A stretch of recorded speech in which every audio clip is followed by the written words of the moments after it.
Hi നമസ്കാരം. എല്ലാ കൂട്ടുകാർക്കും ഒരിക്കൽ കൂടി അനൂസ് ഫുഡ് വേൾഡിലേക്ക് സ്വാഗതം. അപ്പോൾ നമ്മൾ ഇന്ന് കത്തിരിക്ക വെച്ചിട്ട് ചോറിൻ്റെ കൂടെ കഴിക്കാൻ പറ്റിയ നല്ല ടേസ്റ്റി ആയിട്ടുള്ളൊരു കറിയുടെ റെസിപ്പിയാണ് നോക്കാനായിട്ട് പോകുന്നത് കേട്ടോ. ഈ ഒരു രീതിയിൽ നിങ്ങൾ ഇതുവരെ ചെയ്ത് നോക്കിയിട്ടില്ലെങ്കിൽ തീർച്ചയായിട്ടും നിങ്ങൾ ഈ ഒരു കറി ചെയ്ത് നോക്കണേ. ചോറിൻ്റെ കൂടെ കഴിക്കാൻ പറ്റിയ നല്ല ടേസ്റ്റി ആയിട്ടുള്ളൊരു കറിയാണ് കേട്ടോ. തീർച്ചയായിട്ടും നിങ്ങൾ ചെയ്ത് നോക്കാം. പെട്ടെന്ന് തന്നെ വീഡിയോയിലേക്ക് പോകാം. വീഡിയോ ഇഷ്ടപ്പെടുകയാണെങ്കിൽ സബ്സ്ക്രൈബ് ചെയ്ത് കൂടെ ഒരു ലൈക്കും കൂടി തന്നെ സപ്പോർട്ട് ചെയ്യാനായിട്ട് മറക്കല്ലേ. അപ്പോൾ നമുക്ക് സ്റ്റാർട്ട് ചെയ്താലോ. അപ്പോൾ ആദ്യം തന്നെ ഞാനൊരു പാൻ ചൂടാവാൻ വെച്ച് ഇതിലേക്ക് കുറച്ച് വെളിച്ചെണ്ണ ഒഴിച്ചു കൊടുക്കുന്നുണ്ട്. ഒരു 1-2 ടേബിൾ സ്പൂൺ അളവിൽ എണ്ണ ഒഴിച്ചു കൊടുക്കാം. ഇനി നമുക്കിതിലേക്ക് ഒരു 1/4 ടീസ്പൂൺ നല്ല ജീരകം ചേർത്ത് കൊടുക്കാം. കൂടെ തന്നെ ഒരു 1/4 ടീസ്പൂൺ അളവിൽ തന്നെ പെരിഞ്ജീരകം ചേർക്കുന്നുണ്ട്. ഈ സമയത്തൊക്കെ തീ നന്നായിട്ടൊന്ന് കുറച്ചിട്ടേക്കണേ. നമുക്കിതിലേക്ക് ഒരു 1/2 ടീസ്പൂൺ അളവിൽ മുഴുവൻ മല്ലി ഉണ്ടല്ലോ അത് ചേർത്ത് കൊടുക്കാം. കൂടെ തന്നെ ഒരു 1/2 ടീസ്പൂൺ കുരുമുളക് ചേർക്കുന്നുണ്ട്. ഒരു ചെറിയ പീസ് ഇഞ്ചി ചേർക്കുന്നുണ്ട്.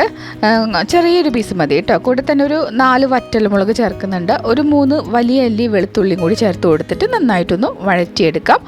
തീ കുറച്ചിട്ട് നന്നായിട്ടൊന്ന് ചൂടാക്കിയെടുക്കാം. അപ്പോൾ ഈ ഒരു കടായി ഞാൻ എവിടെ നിന്നാണ് വാങ്ങിച്ചതെന്ന് ഒരുപാട് പേര് ചോദിച്ചിട്ടുണ്ടായിരുന്നു. അപ്പോൾ ഞാൻ ഇതിൻ്റെ ലിങ്ക് ഡിസ്ക്രിപ്ഷൻ ബോക്സിൽ കൊടുക്കാം കേട്ടോ. ഫ്ലിപ്കാർട്ടിലും മീഷോയിലൊക്കെ നിങ്ങൾക്ക് കിട്ടും. അപ്പോൾ ഇതൊന്ന് ചൂടായിട്ട് വരുമ്പോൾ ഞാനിതിലേക്ക് ഒരു 10 ചെറിയുള്ളി തൊലിയൊക്കെ കളഞ്ഞിട്ട് ചേർത്ത് കൊടുത്തിട്ടുണ്ട്.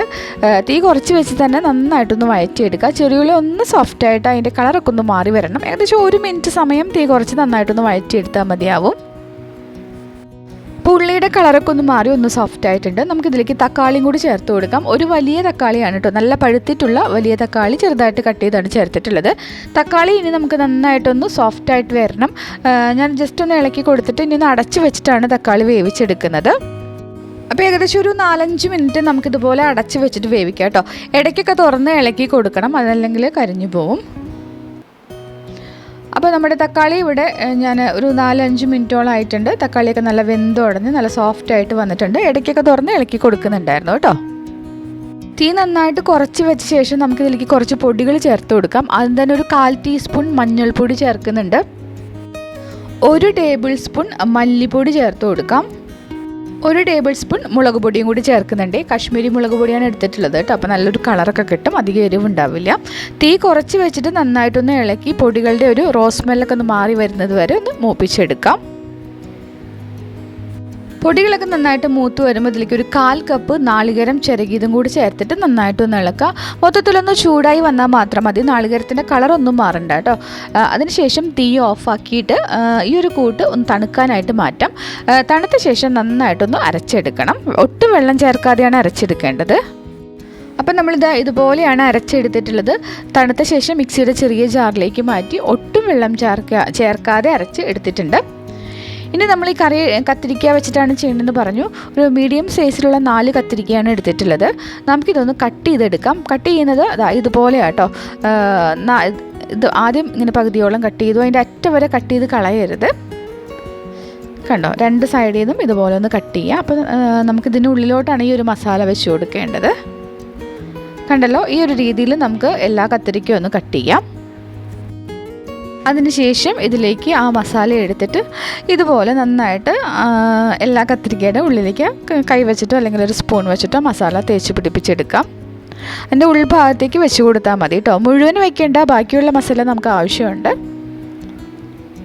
ഇപ്പോൾ 4 എണ്ണത്തിൻ്റെ ഉള്ളിലും ഞാൻ മസാല തേച്ച് വെച്ചിട്ടുണ്ട്. കണ്ടല്ലോ, ഈ ഒരു രീതിയിൽ മസാല തേച്ച് കൊടുക്കാം. ഇനി നമ്മുടെ മസാല കുറച്ച് ബാക്കിയുണ്ട്. ഇനി നമുക്കത് വേണം. ഇനി നമുക്കിത് കറിയാക്കി എടുക്കാം.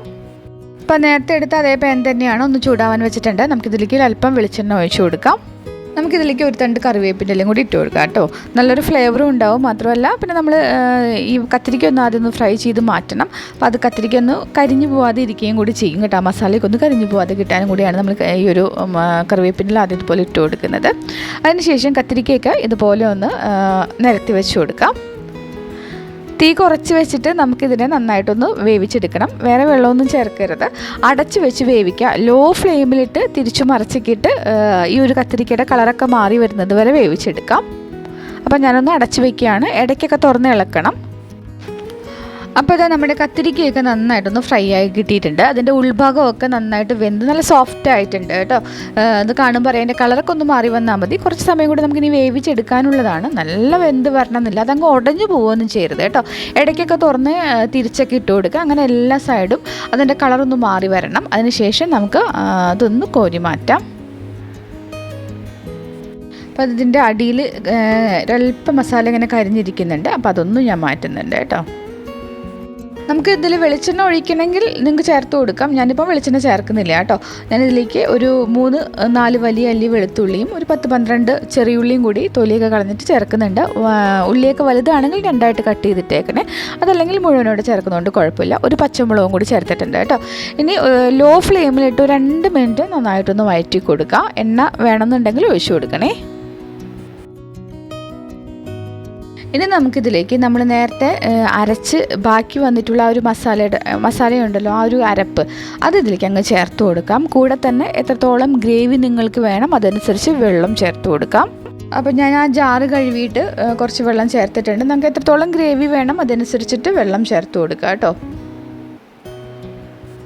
ഇതിൻ്റെ കൂടെ തന്നെ ഒരു ചെറിയൊരു പുളി വേണം. അതിന് വേണ്ടിയിട്ട് ചെറിയ നെല്ലിക്ക വലുപ്പത്തിലുള്ള പുളി കുറച്ച് ചൂടുവെള്ളത്തിലൊന്ന് കുതിർത്ത് വെച്ചിട്ടുണ്ടായിരുന്നു. അത് പിഴിഞ്ഞ് ഇതിലേക്ക് അങ്ങ് ഒഴിച്ചിട്ടുണ്ട് കേട്ടോ.